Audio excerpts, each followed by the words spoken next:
It's one of the things that I did see the topic you put in the prep as well. Like, do we overestimate this wide receiver core a little bit? Like when you look at the wide receiver cores around the NFL, and there's a graphic right there of I mean, guys. look at this. The Lions aren't close to this. Amon-Ra St. Brown is top 5 in the NFL to me right now, a wide receiver, and at his peak, like, he is one of the best in the league. But like Jamo has the potential. Like he has the ceiling too, right? Has he done it? No.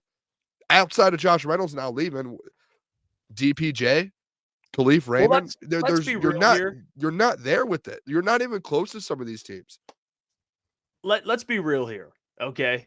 The Bears, I get it.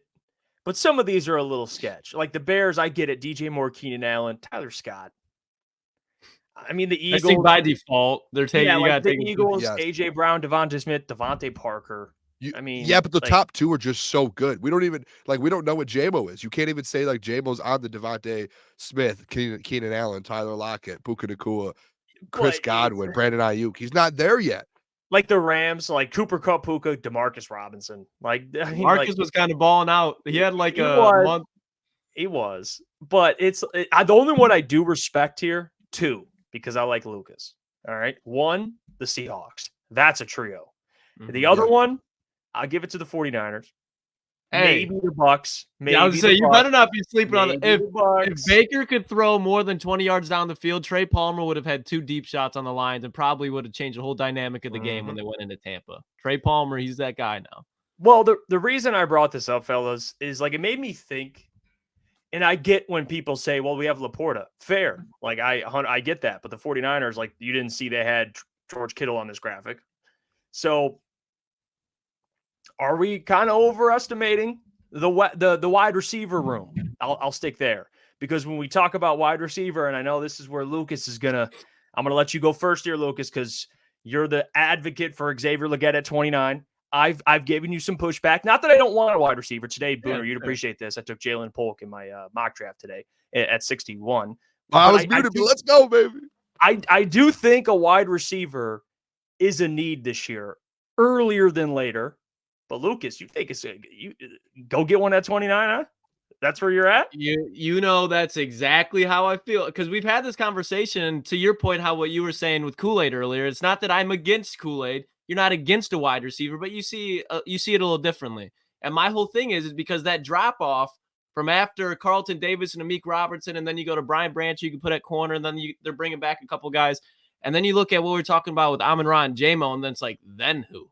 Because you can still go get another corner in the third round, but you look at those offenses. This is an offensive league. You look at the weaknesses around the NFC, especially the powerhouses. It's in the secondary. Wide receiver at 29, you're more guaranteed to get the better player. You're guaranteed when you look at the depth there is a wide receiver, especially in the top half. You're getting a guy that can end up being a wide receiver 2 at the floor and sometimes, and then wide receiver 1 upside. And I don't think there's a lot of that in other positions in this draft. So wide receiver in the first round, I think it's a home run. It makes what you do even better, and it cripples the other teams around the NFC because you look at the corners, it's in. A lot of those good corners are in the AFC right now, outside of the Devon Witherspoons. A lot of them are in the AFC. So this is a chance for Brad to just absolutely step on some of the throats around the teams in the NFC and just go, we are the best offense in the NFL. When you add in Sam LaPorta, when you add in Jahmyr Gibbs, and you add in David Montgomery behind this offensive line and Jared Goff, I think that's the perfect cherry on top of this whole rebuild. Offensively, for the next couple of years outside the line, you don't have to touch a thing. I mean, I get it. I certainly understand. My argument will always be just like you say with Kool-Aid. I kind of have that same argument back where I'm like, Lukas, I like the depth. I like the depth. And now, if you have faith, this is where I will never say you're wrong, because if you have faith that Xavier Legette is so good, you should take him at 29. It's like, all right, fair. You know, if he's better than the second, third round guys that maybe me and Boone would be okay with. Yeah, it's fair, Boone. Like, I get it. Yeah, I mean, I think Xavier Legette's going to be great. Again, like, it's such a deep wide receiver class. I wouldn't mind if they take a Jalen Polk, or if they go, second, third round. The thing with me with this whole like wide receiver thing around the NFL and the NFC, it's the Detroit Lions, and I think it's we can all agree, like, they have an insane amount of weapons. When you do talk about Sam LaPorta, Jahmyr Gibbs, David Montgomery, and Amon-Ra St. Brown, those are 4 guys right there who are all 4 potential guys that could be Pro Bowlers and have been Pro Bowlers. So like you have those 4 dudes, but when it comes to wide receiver, and you have the depth, like JMO, you don't know.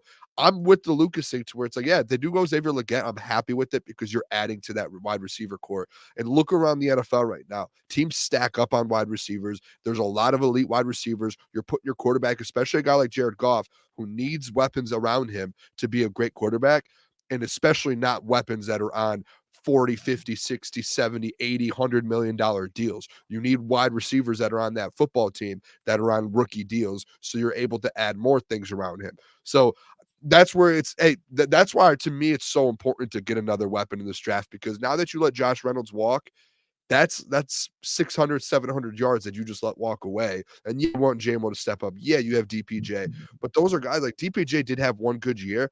Those are guys you look around the NFC. Jeff, you showed the graphic. Look at the weapons around that quarterbacks have. And I know you have Ben Johnson, you have that. Add another weapon.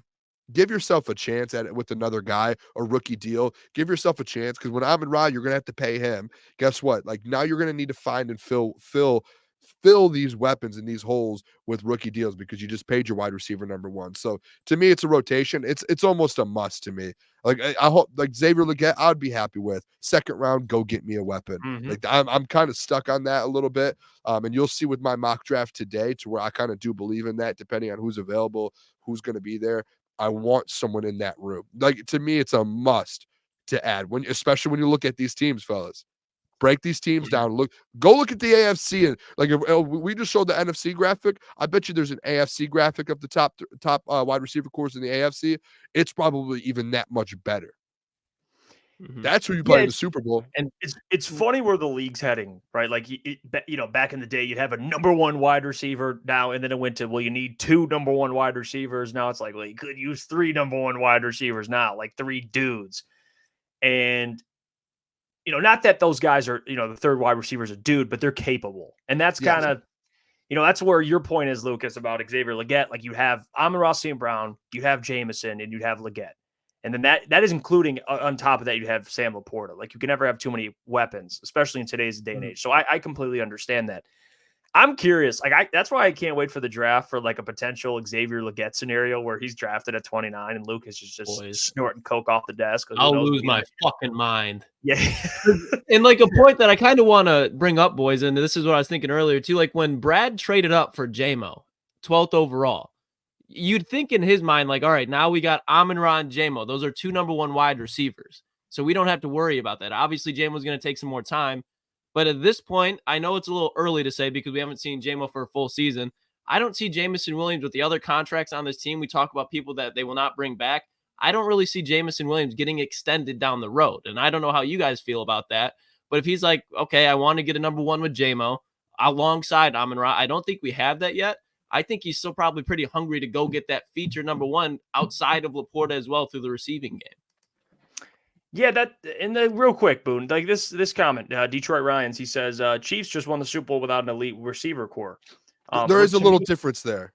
They have Patrick Mahomes, and they have Travis Kelce, and they have Spagnuolo on the other side on that defense, and they have Andy Reid. There is a bit of a difference, but if you could add weapons, do that. Like you don't have Jared Goff is not Patrick Mahomes. I love Jared. That's not like a bad thing. That's no. Chris just said it. Like there's a handful of guys that are just on another level, and that's okay. Jared, he's not just Jared. I don't want to single him out, but like with a lot of quarterbacks, you can never have too many weapons. Like it's how that works. Like look at the other side. Look at Brock Purdy. Look at that 49ers offense. Debo, Brandon Ayuk, George Kittle. Like they got weapons. No, hey, don't sleep on the almost Super Bowl MVP. Jawan Jennings and Christian McCaffrey, weapon in the passing game.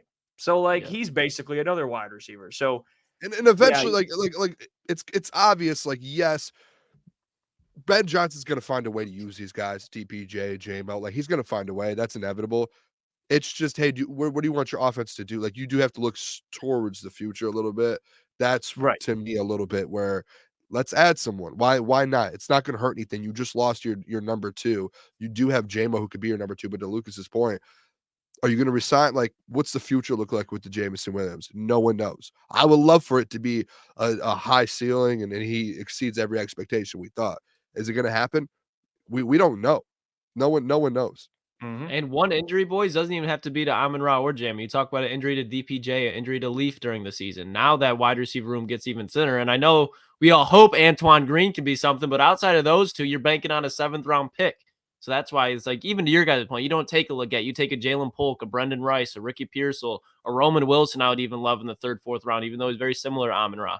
Just somebody that's in there that can dominate the middle of the field and give a little bit more of a deep threat, so it takes pressure off of Amon-Ra and LaPorta. So when you're playing those 49ers teams, now you got an extra gadget in your game plan. Yeah, and I mean, let's be real here. Wide receiver is something that you could use. Another wide receiver doesn't mean that you've lost confidence in Jameson Williams. It just means you have to replace Josh Reynolds. But we can all agree, and we've always say this because we just have to make it very clear. Your number one goal should be getting this defense, this scoring defense, like top 10, top 12, like specifically, but just defense in general. They have to be a top 10, top 12 unit.